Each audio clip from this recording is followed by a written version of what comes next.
নোয়াখালীর বেগমগঞ্জ উপজেলায় একটি মাইক্রোবাস নিয়ন্ত্রণ হারিয়ে খালে পড়ে একই পরিবারের ৭ জন নিহত হয়েছেন।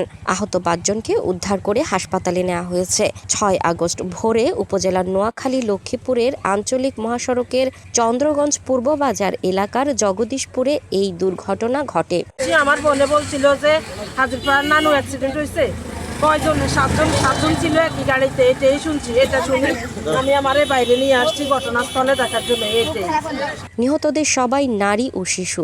এক্সট্রিম মশার কয়েল প্ল্যান্ট ফাইবার দিয়ে তৈরি। ডেঙ্গু, চিকুনগুনিয়া বাহি সহ যে কোনো মশার বিরুদ্ধে দেয় এক্সট্রিম সুরক্ষা। পুলিশ ও স্থানীয়রা জানায়, লক্ষ্মীপুর সদর উপজেলার হাজিরপাড়া ইউনিয়নের চৌপল্লী গ্রামের ওমান প্রবাসী বাহার উদ্দিন স্বজনদের নিয়ে ঢাকা থেকে একটি মাইক্রোবাস যোগে বাড়ি ফিরছিলেন।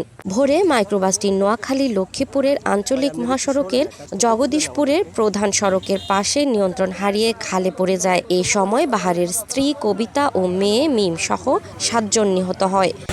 থেকে একটা যাত্রীর আনতে গেছে, থেকে আসতেছে, ওরে আসতে গেছে 11 জন ওরা পরিবার। তো এখান থেকে আসতে বেগমগঞ্জ চন্দ্রগঞ্জ পূর্ব বাজার কাছাকাছি আসছিল, গাড়ি নিয়ে খালের সাইডে পড়ে গেছে। খালে পড়ে যায়, ওখানে ৭ জন মারা গেছে। চন্দ্রগঞ্জ হাইওয়ে থানার ভারপ্রাপ্ত কর্মকর্তা মোবারক হোসেন বিষয়টি নিশ্চিত করে জানান, হতাহতদের উদ্ধার করে বিভিন্ন হাসপাতালে পাঠানো হয়েছে।